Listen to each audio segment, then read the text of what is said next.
তার যে অসততা, সেটা কিভাবে তিনি সে অসততাগুলো করেন তার উদাহরণ দিয়েছি, তার প্রমাণ দিয়েছি। এই জন্যে এটা এখানকার প্রকাশকরা ভয় পেয়ে ছাপতে পারেননি। এখানেও অপরাধী বলতে আমি সেই রাজ্যের সর্বোচ্চ নেত্রীকেই বুঝিয়েছি। তো এই বইটা ৬০০ কপি বিক্রি হয়েছে, এখনো ট্যালেন্ট বই। এই বইটা দুটো কারণে বিতর্ক হয়েছিল। একটা, যে একই বই অধ্যাপক যখন সাবমিট করলেন তখন ছাপা হলো না, মন্ত্রী যখন সাবমিট করলেন ছাপা হলো, পুরস্কারও পেল। এবং এর ফলে যিনি লিখেছিলেন, ডাক্তার, সাংবাদিক, এদের তিনজনের একদিনে মার্ডার হয়ে গেল। যেমন আমি বাংলা হিন্দু সম্পর্ক, যে বইটার জন্য আমি প্রথম সাহিত্য পুরস্কার পেয়েছি, আনন্দ পুরস্কার, তো সে বইটা লিখতে আমার ৬ বছর ৭ বছর লেগেছিল। তো ওনার মতো যদি আমার প্রতিভা থাকতো তাহলে আমি সেটা কোনো হেলিকপ্টার বসে বা বাসে বসে লিখে ফেলতাম। আনমাস্কিং মমতা ব্যানার্জি বইটা আছে, এই বইটা কলকাতার কোনো পাবলিশার ছাপতে সাহস করেনি, দিল্লি থেকে ছাপা হয়েছে। কলকাতার কোনো বিক্রেতা এটা বিক্রি করতেও সাহস করেন না, আপনি কলকাতায় যান কোথাও পাবেন না। স্যার, আমরা দেখছি আপনার হাতে অনেকগুলো বই এবং এখানে প্রচুর বই, আপনার লেখা বই। এই বছর কি কি বই বেরোচ্ছে আপনার? এবার 3টে বই আমার স্টলে এসে পৌঁছেছে। তার মধ্যে এটা আছে, রাজ্যে পরিবর্তন কেন দরকার এবং কিভাবে সম্ভব। তার এটা প্রবন্ধের বই। এরপরে এটা উপন্যাস, গোপন চুম্বন। এরপরে আছে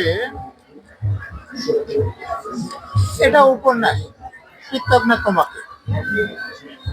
এরপরে আগে বের হয়েছে কিন্তু এবার অনেক বেশি বিক্রি হচ্ছে এই বইয়ের মধ্যে, যেমন এই যে হাসপাতালে বইটা আছে, এটা গতবার বই মেলার শেষের দিকে বেরিয়েছিল। তারপরে এই যে আনমাস্কিং মমতা ব্যানার্জি বইটা আছে, এই বইটা কলকাতার কোনো পাবলিশার ছাপতে সাহস করেনি, দিল্লি থেকে ছাপা হয়েছে। কলকাতার কোনো বিক্রেতা এটা বিক্রি করতেও সাহস করেন না, আপনি কলকাতায় যান কোথাও পাবেন না। গতবার বইমেলায় আমি কপি এনেছিলাম, দুদিনে শেষ হয়ে গিয়েছিল। এবারও আমি কিছু কপি এনেছি, আশা করছি ২-৩ দিনের মধ্যে শেষ হয়ে যাবে। তো এই বইটা অনেক সব থেকে বেশি বিক্রি হচ্ছে। তারপরে আর একটা ইংরেজি উপন্যাস আছে, ট্যালেন্ট বই। এই বইটা দুটো কারণে বিতর্ক হয়েছিল। একটা, যে একই বই অধ্যাপক যখন সাবমিট করলেন তখন ছাপা হলো না, মন্ত্রী যখন সাবমিট করলেন ছাপা হলো, পুরস্কারও পেল। এবং এর ফলে যিনি লিখেছিলেন, ডাক্তার, সাংবাদিক, এদের তিনজনের একদিনে মার্ডার হয়ে গেল। তো এটা নিয়ে একটা বিতর্ক হয়েছিল। আর একটা বিতর্ক হয়েছিল যে এই যে পুরস্কার কি করে পাওয়া যায়, এইটা আলোচনা করতে গিয়ে রবীন্দ্রনাথ কি করে নোবেল পুরস্কার পেয়েছিলেন, আমি সেটা নিয়ে এখানে আলোচনা করেছি। তো আমি দেখিয়েছি যে যারা পুরস্কার দেওয়ার কমিটিতে থাকেন তিনি সুপারিশপত্র নিয়ে তাদের সঙ্গে দেখা করেছেন। তিনি সেখানকার রাজপুত্রকে এখানে জোয়ারসাথে ডেকে আহ্বান করেছিলেন।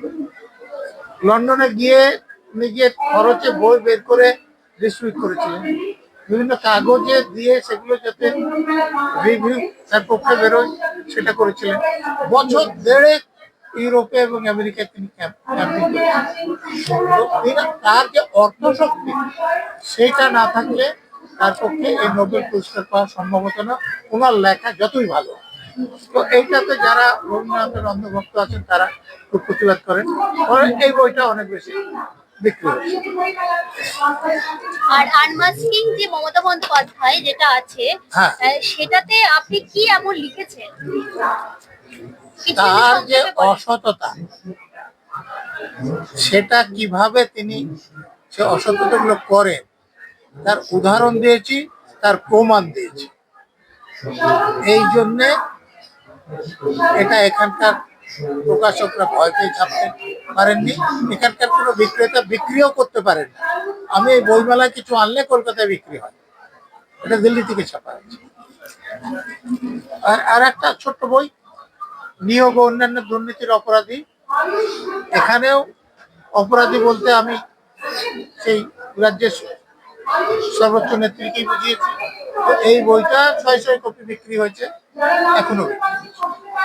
স্যার আমি দেখতে পাচ্ছি সিএএ এনআরসি নিয়ে একটা বই আপনার সিএএ এনআরসি নিয়ে আমার বাংলাতে বই আছে, সিএএ এনআরসি নিয়ে আমার ইংরেজিতে বই আছে।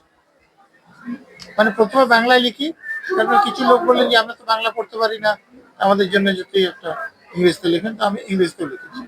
তাছাড়া আমার তদন্তে লালবাজার ডিটেকটিভ নভেল আছে, সিক্রেট আই ডিটেকটিভ উপন্যাস আছে, এবং আমার এমনি রোমান্টিক উপন্যাস প্রচুর আছে, যেমন ওই যে নীলকণ্ঠ, সাগর সঙ্গমে, স্মৃতিরেখা, জুই দেহলবি, একদম প্রথম দিকের উপন্যাস বকুল, ভূমিপুত্র, এগুলো ভালো বিক্রি হচ্ছে। স্যার আমরা দেখলাম মমতা বন্দ্যোপাধ্যায় বইমেলার উদ্বোধনে এসে নিজের আত্মপ্রচারটাই বেশি করেছেন, এই প্রসঙ্গে যদি কিছু বলেন।